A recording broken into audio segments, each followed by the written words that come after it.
देश में युवाओं को सामाजिक क्षेत्र में कार्य करने और लोगों की मदद में सहयोग करने के लिए दिल्ली में भारत युवा अवार्ड से सम्मानित किया गया।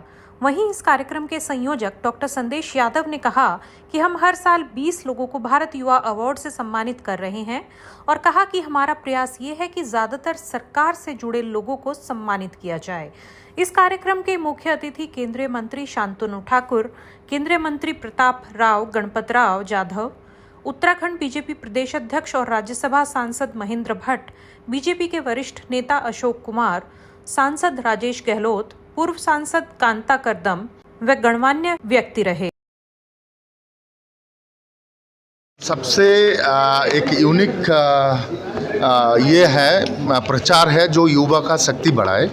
तो मैं मानता हूँ कि ऐसे संगठन को हमारे सामने आना चाहिए यूथ का हेल्प करने के लिए, क्योंकि ये सबसे बड़ा योगदान होता है। और भारत पूरे विश्व में सबसे मतलब एक समीक्षा के अनुसार भारत में सबसे युवा ज़्यादा है। तो हम अगर विकसित भारत के बारे में सोचते हैं तो युवा का सबसे पहले हमको डेवलपमेंट करना है।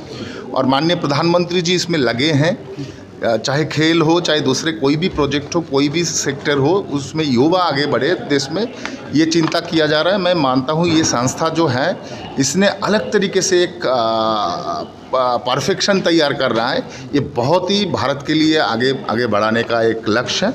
मैं धन्यवाद देता हूँ सबको जो ऑर्गेनाइज किए हैं आज का ये कार्यक्रम। आज जो भारत युवा अवार्ड जो इन्होंने उनको सम्मानित किया है, ये बहुत अच्छा कार्यक्रम है और इस तरह के कार्यक्रम होने भी चाहिए। इससे क्या है कि बहुत सारे लोगों को जो प्रेरणा भी मिलती है, एक उनको सम्मानित भी किया है। और यहाँ ऐसे लोग भी थे जो सेवा भाव रखते हैं, अलग अलग अपने क्षेत्रों में सेवा करते हैं, उसका भी है। और बहुत ही अच्छा, यहाँ शांतनु ठाकुर भी यहाँ आए हुए थे और भी बहुत सारे यहाँ लोग यहाँ थे, भट्ट जी भी थे, उत्तराखंड के अध्यक्ष हैं। तो बहुत ही अच्छा कार्यक्रम रहा। मैं बहुत बहुत बधाई देना चाहती हूँ अपनी तरफ से भी संदेश यादव जी को। बहुत ही अच्छा। देखिए, डॉक्टर संदेश यादव जी के माध्यम से जो एक कार्यक्रम हुआ है, इसकी जितनी सराहना की जाए उतनी कम है। मैं समझता हूँ कि आज हम युवा भारत हैं और इस देश के युवाओं को एक रिकॉग्निशन की, प्रोत्साहन की बहुत आवश्यकता है। और विशेषकर समाज का काम करने वाले जो हमारे लोग हैं, उनको निश्चित तौर पर लगातार काम करने से थकावट आ सकती है। तो अलग अलग समय पर उनको कहीं ना कहीं रिकॉग्निशन मिलता है, एप्रिसिएशन मिलता है, प्रोत्साहन मिलता है, तो उससे उनमें और काम करने की शक्ति आती है। तो ये शक्ति लगातार बनी रहे और लगातार अगर हम देश को आगे ले जाना चाहते हैं तो युवाओं में इस शक्ति को हमको बनाए रखना है और इस तरह के कार्यक्रमों के माध्यम से वो शक्ति हमेशा बनी रहती है। तो इसलिए मैं डॉक्टर संदेश यादव और उनकी पूरी टीम को इस अच्छे कार्यक्रम के लिए बधाई देना चाहता हूँ। पुरस्कार जो भारत गौरव अवार्ड फाउंडेशन का इनिशिएटिव है, जब वो बड़ा पुरस्कार बना तो बहुत ज़्यादा हमारे यहाँ भीड़ हुई। तो हमने भारत युवा पुरस्कार का संचालन करना शुरू किया कि देश के लोगों को दो कैटेगरी में हम लोग बांट रहे हैं कि भाई जो युवा हैं उनको युवा पुरस्कार में रखा जाए और जो हमारे लीजेंड लोग हैं उनको भारत गौरव पुरस्कार में रखा जाए। तो ये चौथी बार हमारा संस्करण है भारत युवा पुरस्कार समारोह का, जिसमें आज 6 मेंबर ऑफ पार्लियामेंट, 2 राजस्व सेवा के अधिकारी, 2 कला एवं संस्कृति के लोग, 2 प्रशासनिक सेवा के अधिकारी, इस प्रकार 2 पत्रकार।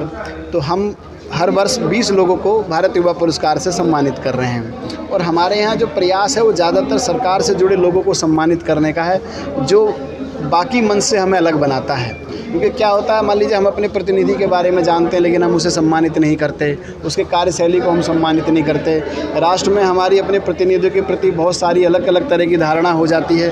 उस धारणा को तोड़ने का ये मंच है कि जो व्यक्ति किसी भी क्षेत्र में हो, अगर वो काम कर रहा है तो भारत गौरव परिवार के सदस्य, भारत गौरव अवार्ड फाउंडेशन की टीम का कोई ना कोई व्यक्ति किसी न किसी माध्यम से वहाँ पहुँचेगा और उनका चयन किया जाएगा। इस पुरस्कार में सभी प्रकार का कॉमर्शलाइजेशन बंद है। यहाँ व्यक्ति की प्रतिभा को सम्मानित किया जाता है, उसके काम को सम्मानित किया जाता है, उसके कार्यबोध को सराहा जाता है।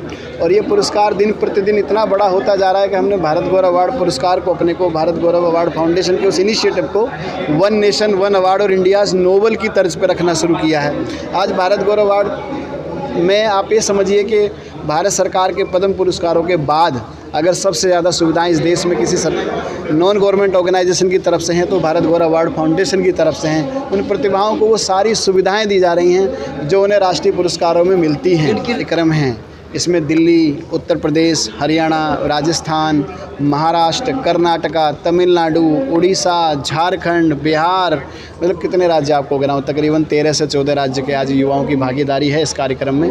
और 12-13 यहाँ मध्य प्रदेश से 2 सांसदों को हम सम्मानित कर रहे हैं आज।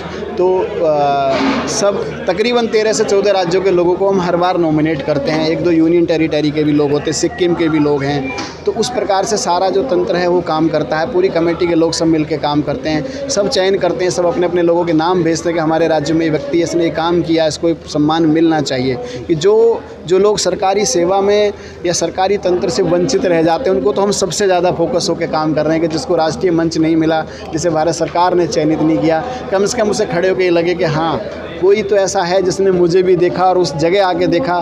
जैसे आज एक सांसद छत्तीसगढ़ के हैं जो सम्मानित होंगे, वो नक्सली क्षेत्र से आते हैं। मतलब जब हम उनसे मिलेंगे तो हमें ऐसा लगेगा कि वो सांसद ही नहीं हैं, लेकिन सिटिंग मेंबर ऑफ पार्लियामेंट हैं, इस बार जीत के आए हैं, सरपंच से वो बने हैं। तो इस प्रकार ये युवाओं का पुरस्कार है, युवाओं का कार्यक्रम है। और आप सब भाइयों का यहाँ आने पर बहुत बहुत धन्यवाद। जय हिंद, जय भारत।